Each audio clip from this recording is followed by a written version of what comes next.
Welcome friends. Today we are going to study about utility. Utility is a very big concept and we'll be discussing about it.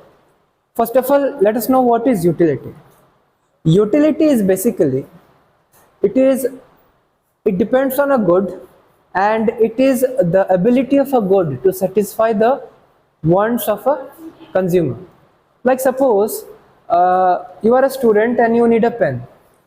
Now, if I give you a chalk, then will that chalk be useful to you? The answer is no, because on a copy you cannot write with a chalk. So you require a pen. So if we talk about utility and compare the both commodities, a chalk and a pen, then a pen will have more utility for you than a chalk. The same thing applies for a teacher. A teacher writing on a blackboard will have a greater utility for chalk and less utility for a pen. So this is it. This is utility. Utility is the ability of a commodity to satisfy the want of the consumer. Now, we can say one thing, that there is a law that was given by Dr. Marshall, and the law is law of diminishing marginal utility. Law of diminishing marginal utility.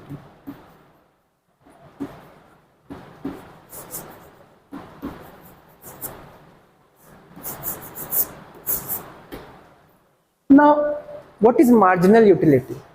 To understand marginal utility, first of all, it is very important to understand what is the meaning of the term marginal here.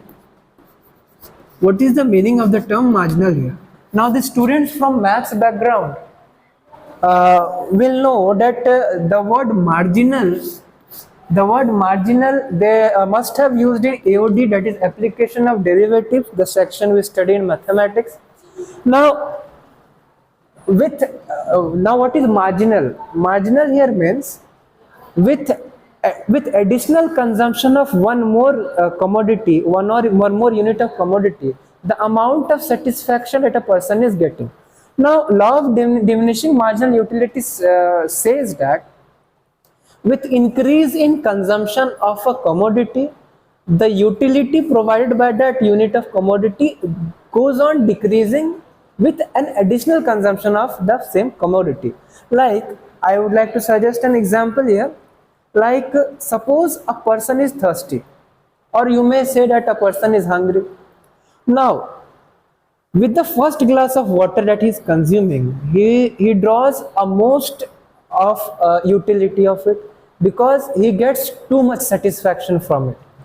Now, as he proceeds on consuming additional glasses of water, his satisfaction level goes on decreasing. Now, this is a very important concept, and this applies in many things, like this applies for money also. Now, the same thing here happens is, like, the same thing you can apply with a bread also, that with the first loaf of bread, a person draws utmost satisfaction. With the second bread, consecutively the second bread gives a lesser satisfaction, and then the next bread will give a more or less satisfaction. Now, this law altogether is called law of diminishing marginal utility. And the same thing applies in case of inflation also, that if in the market the amount of money, the quantity of money goes on increasing, then the value of money goes on decreasing. The same thing applies with the law of demand also, that when the supply of good increases, its price falls. Now, the same thing is applying in all the incidences you are watching in the market or in the practical sense. So, law of diminishing marginal utility and the subject utility is a very essential topic in microeconomics, and one must not ignore it if he or she wants to have a good command in economics. Let's meet in the next video.